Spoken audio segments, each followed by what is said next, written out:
एक गांव में चोरी हो जाती और उस चोरी में तमाम रुपए, नकदी, जेवर चोरी चला जाता है। अब जिनके यहाँ चोरी हुई थी, परिवार वालों का बुरा हाल हो रहा था। अब परिवार के लोगों ने सोचा कि पुलिस को बताना चाहिए और इसमें रिपोर्ट दर्ज करानी चाहिए। अब परिवार के लोग नजदीकी पुलिस स्टेशन पर जाते हैं और जाने के बाद वहाँ चोरी की शिकायत दर्ज करवा। अब जांच के लिए थाने से दरोगा आता है, चेक करता है कि घर में कितना सामान चोरी हुआ, कितना चला गया। अब वो जांच पड़ताल के लिए देखने के लिए आखिरकार कितना सामान चोरी हुआ है, चोरी हुई है कि नहीं हुई है, इन सब बातों की जांच कर ही रहा था। तभी उसे गांव के एक सदस्य ने बताया कि साहब, गांव के बाहर एक डेरा है और उस डेरे पर कुछ अनजान लोग हैं जिनका पहनावा, जिनकी भाषा, बोली, काम करने के तौर तरीके बिल्कुल अलग है। अब दरोगा ने जैसे ही ये बात सुनी, वो सीधे उस डेरे पर पहुंचता है और वहां जाने के बाद वहां डेरे के लोगों से अलग अलग बातचीत करता है और कहता है कि तुमने चोरी की। अब उन लोगों ने भी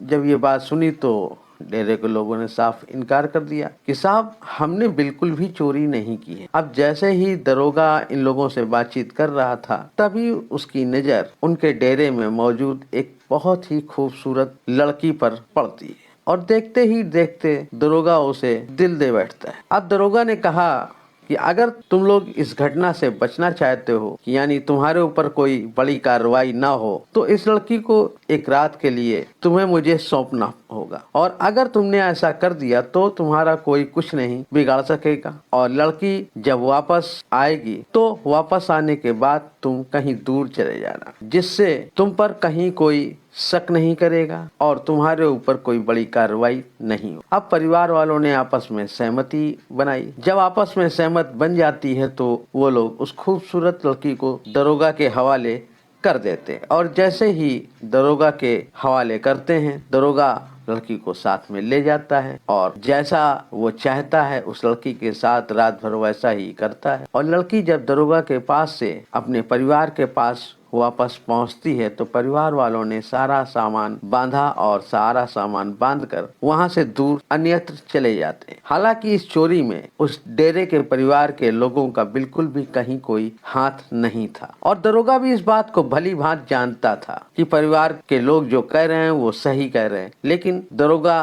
की थोड़ी सी धमकी से परिवार के लोग डर जाते हैं, कहीं ऐसा ना हो पुलिस उनके ऊपर कोई बड़ी कार्रवाई कर दे। और जब परिवार के लोग आपस में बातचीत कर रहे थे तो बातचीत करने के दौरान उन्होंने कहा कि आज इस लड़की की वजह से ही, जिस लड़की को उन्होंने दरोगा को सौंपा था, जिसकी उम्र बहुत ज्यादा नहीं होती है, और बताते हैं कि लड़की की वजह से ही हमारे पूरे परिवार की जान बच गई।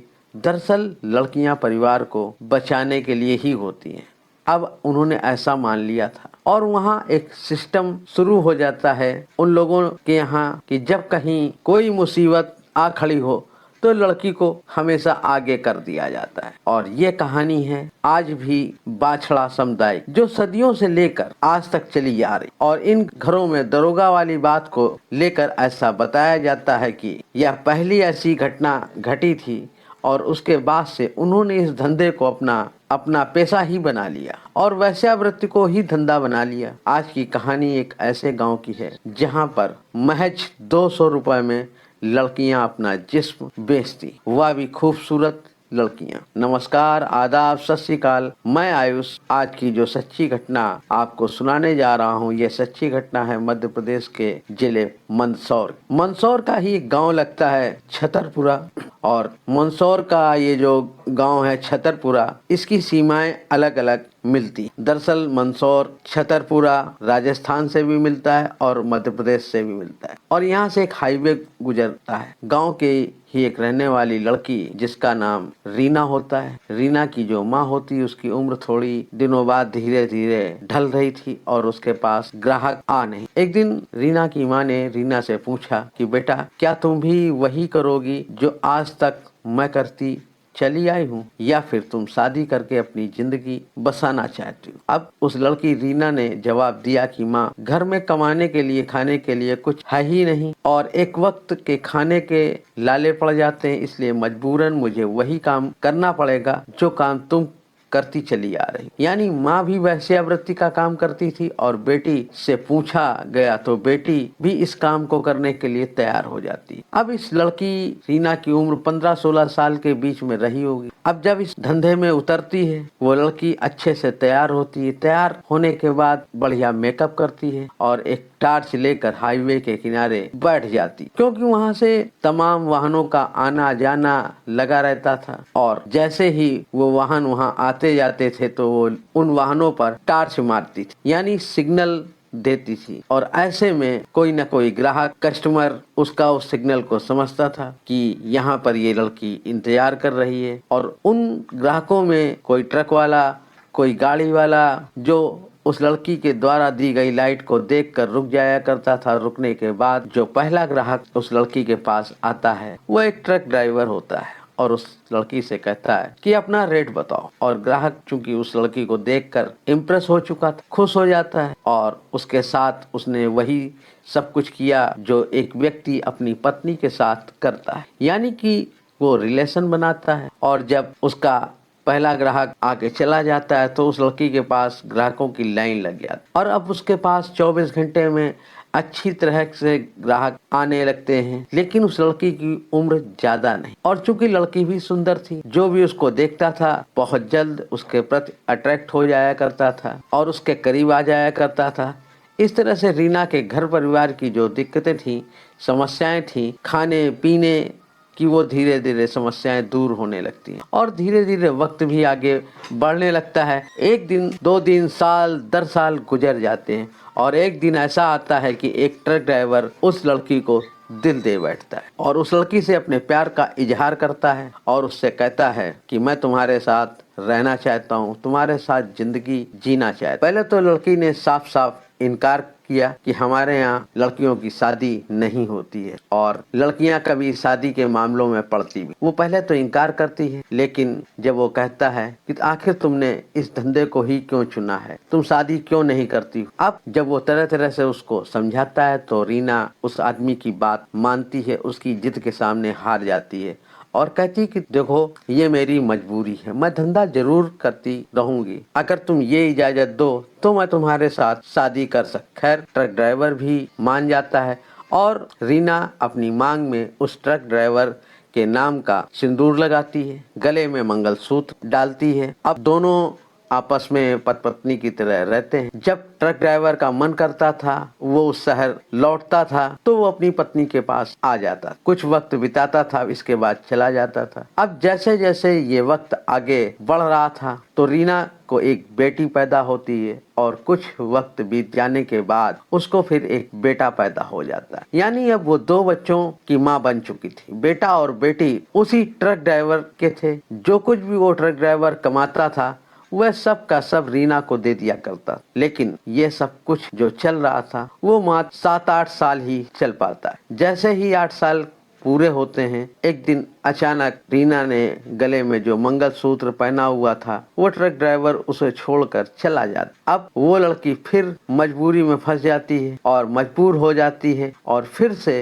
वो अपने उसी वेश्यावृत्ति के धंधे में आ जाती है। दरअसल इस गांव को 3 जिलों से लगा हुआ बताया जाता है, रतलाम, मंदसौर और नीमच। और यहाँ आसपास लगभग 72 गांव ऐसे हैं जहाँ पर वेश्यावृत्ति का ये धंधा होता है और जिनमें 62 समुदाय के लोग रहते हैं और लगभग 75% लड़कियाँ ऐसी होती हैं जो वेश्यावृत्ति के धंधे के लिए तैयार रहती हैं। और वो लड़कियां तैयार होने के बाद हाईवे के किनारे बैठकर अपने ग्राहकों का इंतजार करती हैं। हालांकि एक दौर ऐसा था कि जब टार्च का इस्तेमाल लड़कियां अपने ग्राहकों को इशारा देने के लिए किया करती थी, लेकिन अब थोड़ा बदलाव आ चुका है। वो लड़कियां अब टार्च की बजाय मोबाइल की टार्च का इस्तेमाल अपने ग्राहकों को बुलाने के लिए करती हैं और कोई ग्राहक उन्हें जब मिल जाता है तो अपने हिसाब से बार्गेनिंग होती है। दोनों का आपस में ये होता है